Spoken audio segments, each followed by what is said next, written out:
We've definitely filmed this before we've started the episode of the podcast, right? Definitely. Cool. This one is about... I can't remember because we did it yesterday. No, we didn't. Anyway, let's go do it now. Okay.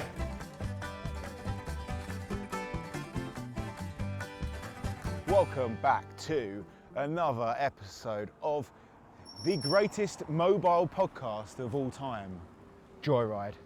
Is that what we are now? We're a mobile podcast. Well, we've always been a mobile podcast.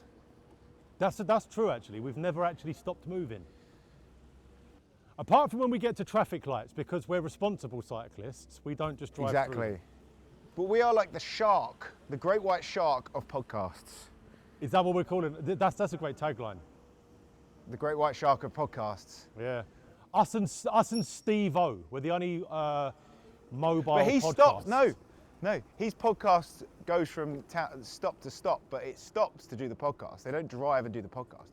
We are literally a moving podcast. We are the world's only moving podcast. Steve-O, if you're watching, let's collaborate. We can get you moving, mate. Yeah. Come to London. I saw Steve-O live at the Clerks Pavilion, and there's a bit, he goes, at least one man passes out at this point in the show. And I was like, oh, that's definitely not going to be me. Guess who passed out? You. Yeah, my mate had to revive me. He said it was mental. He goes, the 1 minute you're sitting there, next minute you're out cold. What I was happened? like, there was a bit about, he showed a live vasectomy. Oh. And I've got white coat syndrome. What's that? So it's like any kind of like medical shit just makes your blood pressure rise. Wow. Okay. Yeah. And so like actually then yeah, I know. So for like when I went for the consultation for my vasectomy, the doctor goes, yeah, he was talking to me, and then at one point he goes, you know, there's a 1 in a million chance you'll die, and I just passed out. Oh mate, I've never seen that pub before. That looks awesome. The Slaughtered Lamb. Yeah, it looks gangster. Sounds like a band yeah, name. so yeah, the Slaughtered Lamb. Well, I don't know why I don't know the Schwarzenegger impression there. Why did you slaughter the lamb, the innocent baby lamb? He's a vegan, isn't he? Yeah. Is he? Right, yeah. What are we going to do today? Well, previous viewers of the Joyride podcast will remember a time when I went, hey, that's a great idea for a film. We should write that. We should get that script converted from a play to a film. Do you remember that? Yes. That was a film called. That was a story called what was it called? Your little play. What was that called? Slugs and Snails. It's great. Sergeant Snails. Slugs and Snails. Well, that. So that idea that you had for a theatre play, and then I said that would make a great film. We then took that idea. We did. And you converted that script into a feature film script. Yes. A screenplay. It went from a play to a screenplay. Yes. Went from a stage play to a screenplay. To a screenplay. I'm going to do a little bit of pulling the curtain back on the podcast right now. A little bit of WWE Unreal for you here, Ben. Oh, don't unreel it. We actually filmed that episode of the podcast quite a while before it came out. So for anybody that watched that, I haven't actually converted that script in a couple of weeks because that only came out just before December. I think we filmed it around October time. But yeah, so for the last 3 months, that's kind of what I've been working on, in converting the episode of that podcast talking about that play into a screenplay.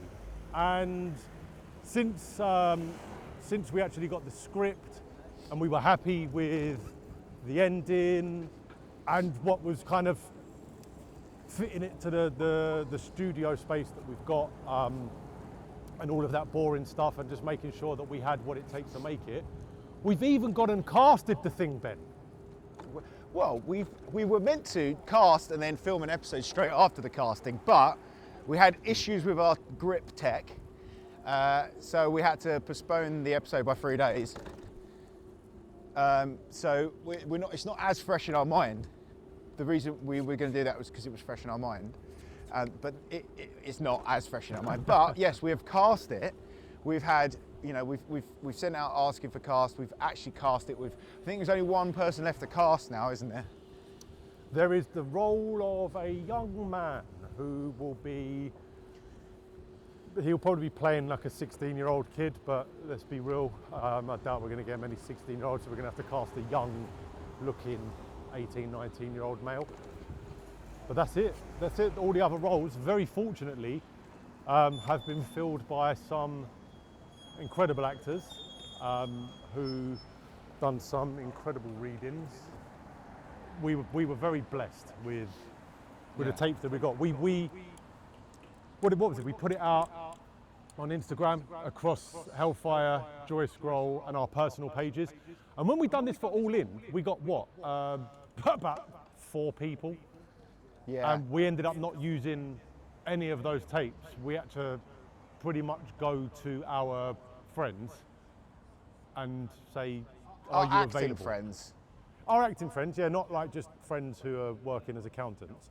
But we actually had to go and cast it through people that we know and we trust, rather than off of, you know, giving somebody else an opportunity to read.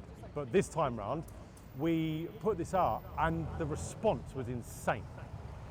I thought we might get 4 or 5 people. We ended up with 30 plus people responding, and that meant that we didn't have to put it out on Spotlight or Mandy or any of those casting platforms, which is quite humbling, really, to know that people trust in the project as much as we do, just from reading a little casting brief and character brief on the characters that we created for the prize. I think it's also showing that how, like, you know, by being present online and sharing like our journey, Joyscroll's journey, because Joyscroll essentially was a TV pilot that has exploded into a channel in its own right. Yeah. It shows that people are paying attention, or we've spread it far enough that now when we share something, people go, oh, you guys actually make stuff.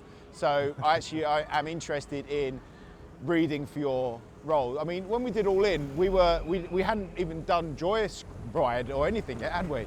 No. Had we? Or we just started doing Joyride when we did All In? Yeah, we've done like what, just 2 episodes? Yeah, we filmed filmed the the first 2 episodes. I don't know if they'd gone out. No, they hadn't. We'd edited them and put them out when we started No, filming. I think they'd just gone out as we started filming it, because it was September we filmed it, wasn't it? Yeah. So yeah. But And like then you said, because Joyscroll was literally the name of the sketch show pilot that we had for Sky and Channel 4. And then, like you said, it just turned into its own channel, turned into the production company's name as well. It just blew up. yeah, it's yeah. So that, I mean, you know, we've got a bit more of a face, so to speak, and therefore more people are willing to take a punt by auditioning for us. Yeah, and again, like I said, we do, but it was still incredibly humbling to have that response from so many like brilliant actors. Like the standard of tape that we got was unreal. It was hard to decide. Yeah, we're still literally sitting there going, what do we do?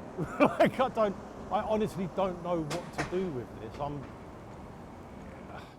As an actor myself, I know how shit it can be to really have your heart set on something and then not get it.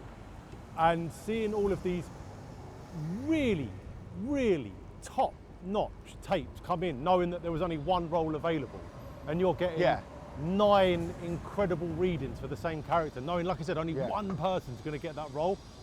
That was the hardest part for me, is just knowing that we're going to have to email them going, sorry, you didn't get a part. So how did that feel for you as an actor? Obviously, this is probably the first time you've been on that side of the, I mean, apart from like 1 or 2 maybe sketch things where we just picked a friend.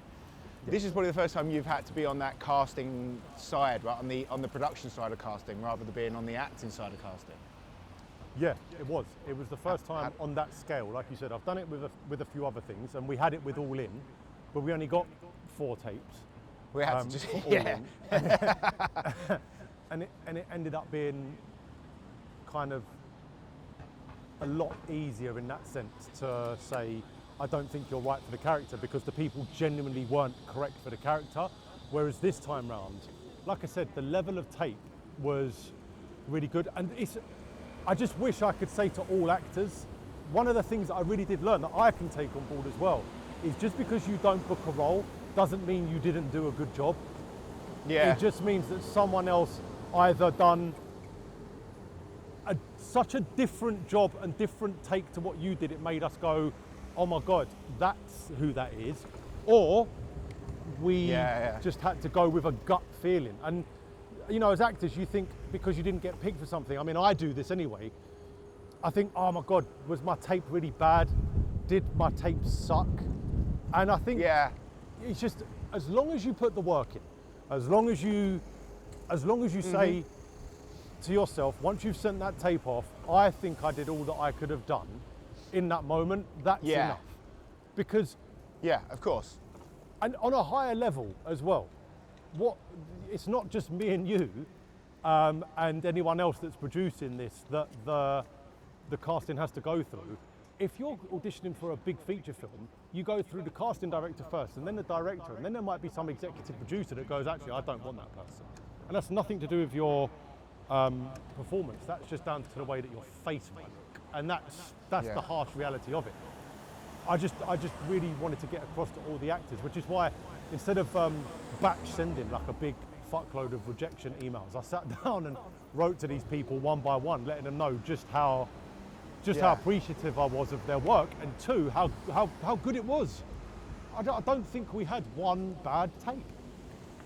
No, and there were some surprising takes from people that actually we were like, oh, actually that take worked so well for the other role. So like the way that people took the material and came up with and like I always say, like, and you say as well, acting is about choices, right? And the choices that people made, like, actually changed the way we were thinking of the character. Like, genuinely rethink the characters in certain ways.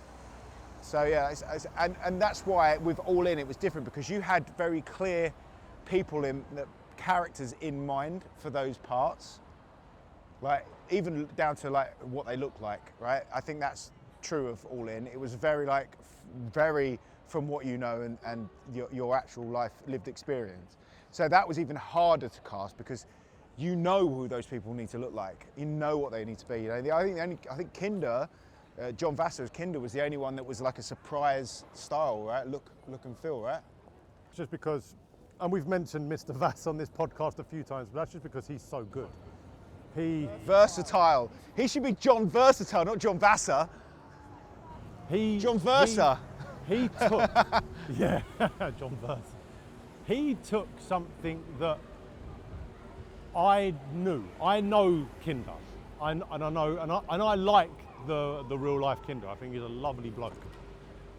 We wrote a caricature of Kinder, of the real life Kinder, and John Vass then took that to the next level.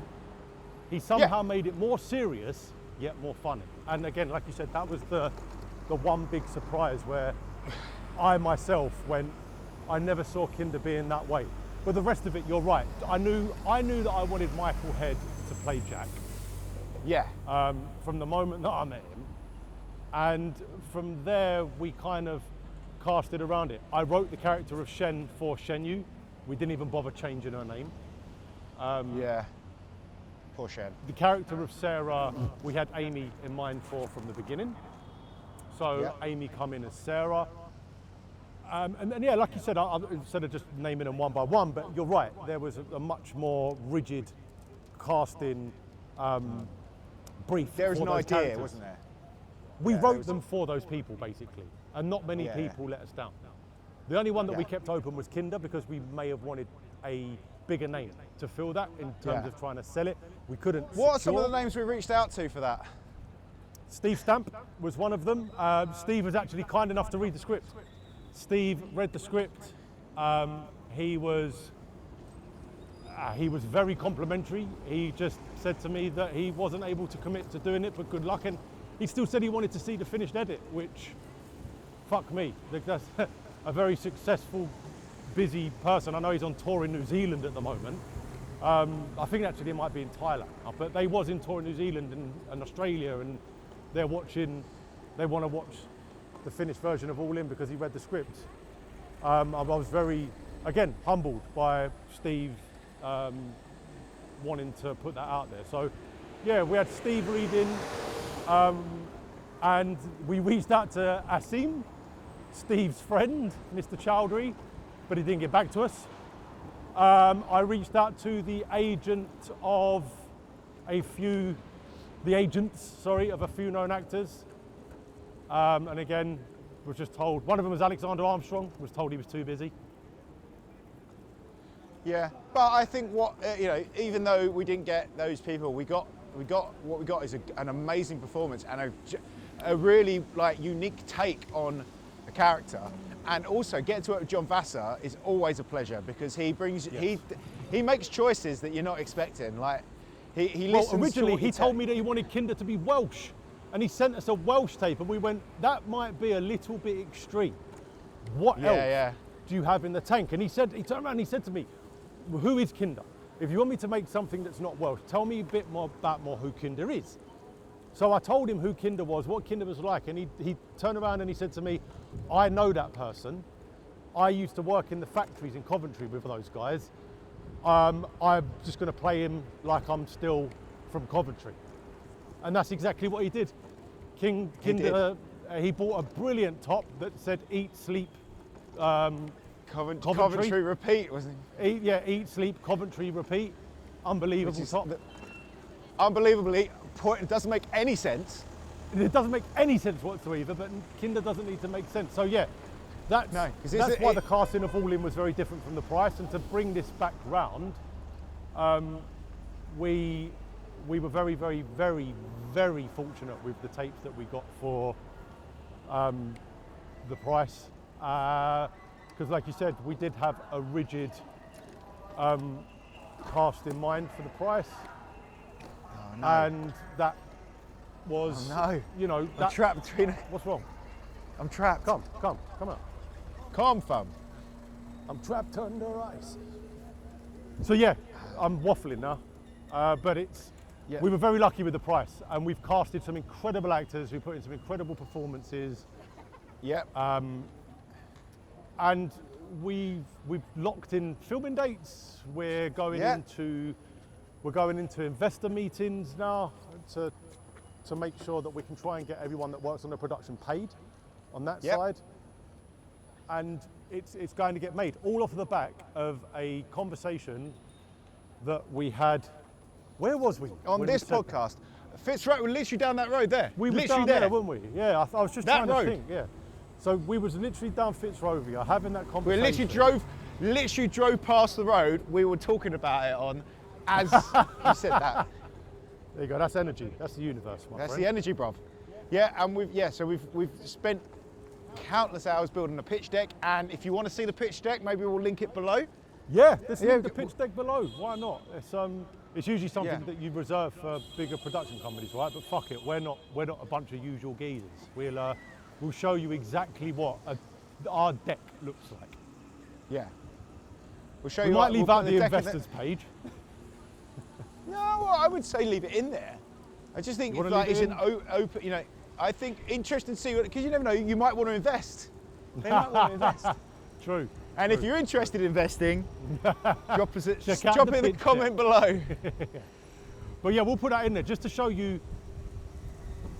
Yeah, because we've always been really transparent about what it takes to make films, right, and how we do it. So we'll show you the deck and just our interpretation of what it takes to make a feature film. Yeah, I think, and that now with that being said, let's show the first 5 minutes of All In. More like 2 minutes. First 2 minutes of All In. Yeah. There you go. That was the first 2 minutes of All In. What did you think? Comment below. It's quite intense. Yeah. It's a lot of screaming. Lot of screaming. lot of I'm screaming. not sure what the first 2 minutes ends. Where does the first 2 minutes end? Is it when he wakes up, or in the daydream, or is it No, it's when. during the daydream? Yeah. Okay. Well, there you go. And that's laying on the floor is the world famous, world renowned John Vassar. Yes, that's the world's introduction to John Vassar if you've never seen him or any of our stuff before. If you've never watched Pierre, which you should, go on our channel and watch Pierre, Yeah, the man I'll laying link on it the below. floor was Mr. John Vassar, aka AKA the world's most versatile actor. John Vassar. John Vassar. Absolute legend, and Yeah. always willing to go the extra mile for production. We hit him with a VW Golf. I was literally just about to say that. The man got run over by a car at the end of this pilot, which is, like you said, extra mile. What a guy. The extra mile. Yeah, so that's where we're at with the price and what we're doing, like, you know, at the moment. We're hoping to go into production in March. Yeah, middle of March. Things change, but I think it will happen in March. It's just a matter of when in March. Yep. We will share all the shit as we go, as always, and hopefully you'll be able to stream or see it in the cinema, the price, very soon.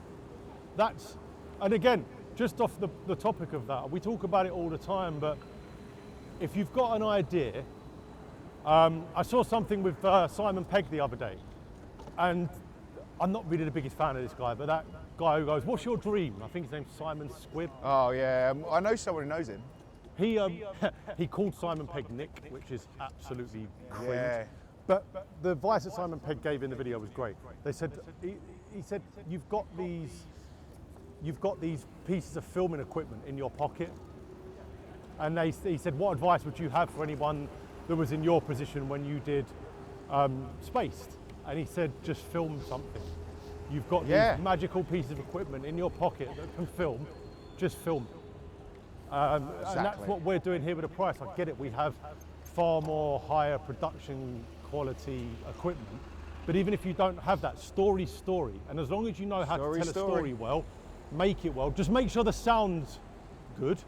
Good. If you've got that down to a T, then Yeah, you should sound be is fine. 70%. 70% of video is audio. Oh, this guy's just stopped in the middle of the street. Yeah, so that's... I think there's been a rape up there.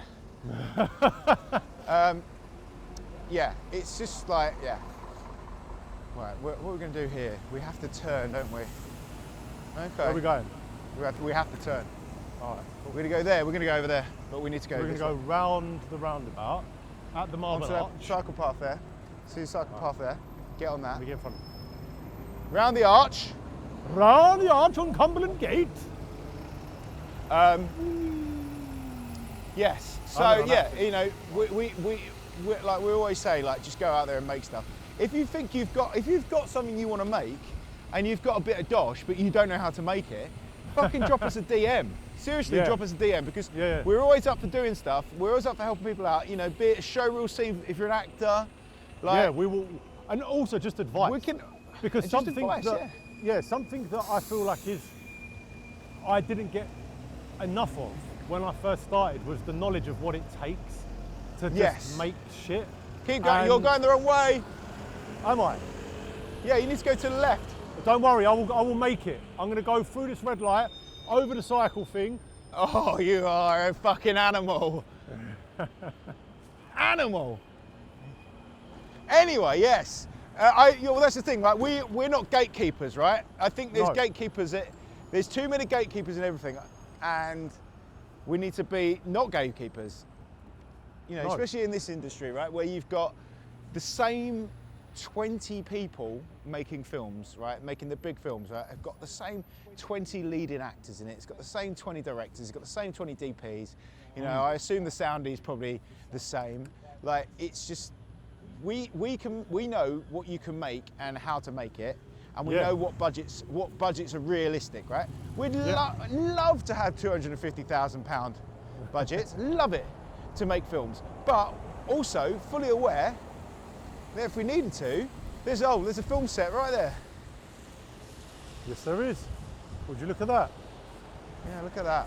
Anyway, we know that you can make a decent film for £15,000 to £25,000. It won't be Yes. amazing, and it won't have a lot of special effects. It'll have an unknown cast, but with the right people involved, so the right director, the right writer, you can make a very, very, very good film for not a lot of money. And that is no one, and people don't want to hear that. They'll all go, no, you have to have a certain amount of money. That's bullshit. That's Utter bullshit. actually bullshit. Yep. And that is gatekeepers stopping people. They're raising the barrier to entry, and that is stopping the everyman who may have an idea for a film making the film. But Yes. if you care enough and you are passionate enough about making a film, you will go and make a film, and you can make a film. You can reach out to people like us who make stuff and say, look, I've got X amount and I've got this story, can you help me? And we'll say yes or no based on what it is. Or you could just, like Simon Pegg says, take your phone out of your pocket and start making shit. Look at Kevin Smith. Clerks weren't made for any amount of money, but he made it's a made he for made a fucking film. $15,000 or Yeah, whatever. with an unknown cast, using black his and white friends. film reel because he couldn't afford colour, and it's one of the most iconic cult classics from the 90s that you can think of. That Exactly. spawned a whole universe, the viewers' Yeah, and he universe stayed of films. and he just then made his own films for the rest of time. He tells found his people to do the audience. same as well. He says, if you think that my He films are also- shit, make a better one. Show me. Yeah. I'm Or sure that don't you watch can. it. Yeah, or don't watch it. There is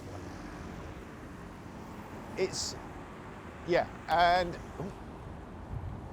What did you just float drop? up? Nothing. I think it might have just been riding. I've rid over something. Can I ask a question? Yeah. I think my camera's turned off. How long has that not been recording for? I don't know. No, it should be fine.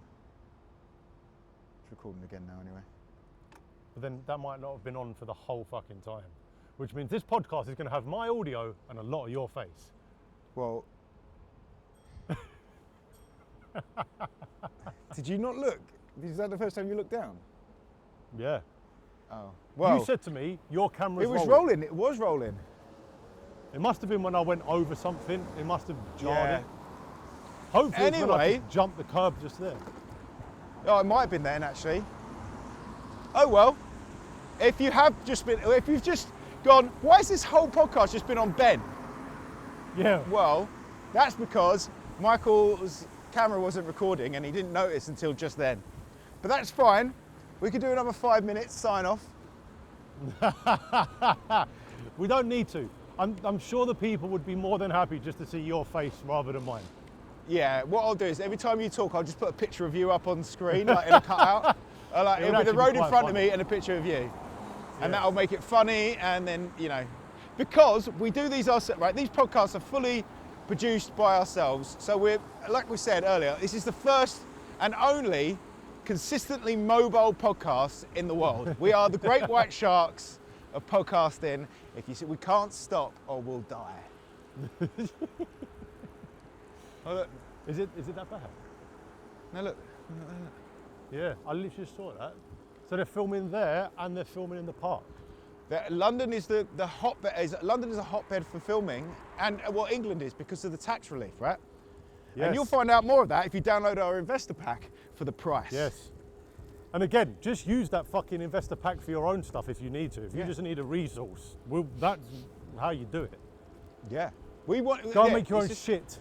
We're not Make your own gatekeeping this shit. industry, as Ben said. Just go and make your own stuff, man. And if you want to advertise on the Joyride podcast, drop us a DM, email us or whatever. Leave We'll a show comment your below. film in the middle of it as well. Yeah, if you want to if you've got a advertise your short film, trailer of a bang. film, we'll put that in.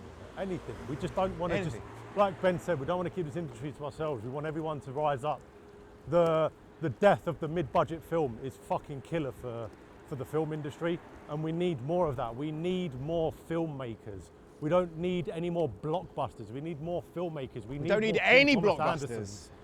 Yeah, we don't need them. I don't need the $2 billion Marvel film. I don't need that in my life. We need the Wes Andersons of this world, which, funnily enough, is where we're headed now. We're going to the Wes Anderson exhibit at the Design Museum. So we'll tell you all about that on the next episode of Joyride. Please like, share and subscribe, and thank you very much for being involved. And I promise I'll put my camera on next time. Yeah, you will.